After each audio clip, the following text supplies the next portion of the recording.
मुगल वंश का संस्थापक बाबर था। बाबर एवं उत्तरवर्ती मुगल शासक तुर्क एवं सुन्नी मुसलमान थे।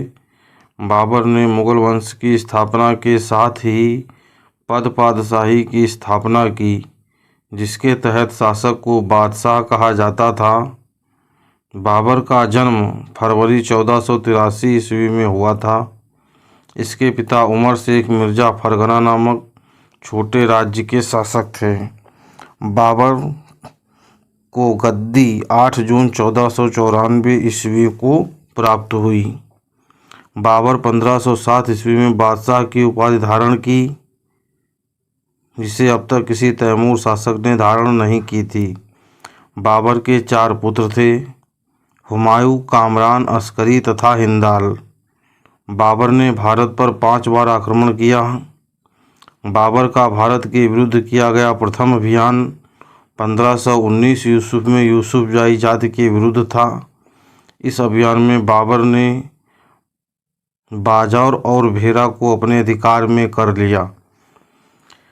पानीपत के प्रथम युद्ध में बाबर ने पहली बार तुगलमा युद्ध नीति एवं तोपखाने का प्रयोग किया। उस्ताद अली एवं मुस्तफ़ा बाबर के 2 प्रसिद्ध निशानेबाज थे, जिसने पानीपत के प्रथम युद्ध में भाग लिया था। बाबर द्वारा लड़े गए प्रमुख युद्ध। पानीपत का प्रथम युद्ध 21 अप्रैल 1526 ईस्वी इब्राहिम लोदी एवं बाबर के बीच हुआ, जिसमें बाबर विजयी रहा। खानवा का युद्ध 17 मार्च 1527 ईस्वी राणा सांगा एवं बाबर के बीच हुआ, जिसमें बाबर विजयी हुआ। चंदेरी का युद्ध 29 जनवरी 1528 ईस्वी मेदनी राय एवं बाबर के बीच हुआ, इसमें भी बाबर विजयी रहा। घाघरा का युद्ध 6 मई 1529 ईस्वी अफगानों एवं बाबर के बीच हुआ और बाबर पुनः विजयी हुआ। इब्राहिम लोदी मध्यकाल का प्रथम शासक था जो युद्ध स्थल पर मारा गया। उसके साथ उसका मित्र ग्वालियर के राजा विक्रमादित्य भी युद्ध स्थल में मारा गया। हुमायूं ने कोहिनूर हीरा ग्वालियर के दिवंगत राजा विक्रमाजीत के परिवार से प्राप्त किया था। बाबर को अपनी उदारता के लिए कलंदर की उपाधि दी गई।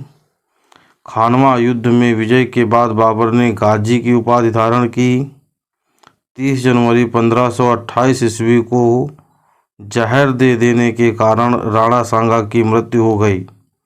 करीब 48 वर्ष की आयु में 26 दिसंबर 1530 ईस्वी को आगरा में बाबर की मृत्यु हो गई। प्रारंभ में बाबर के शव को आगरा के आराम बाग में दफनाया गया। बाद में काबुल में उसके द्वारा चुने गए स्थान पर दफनाया गया।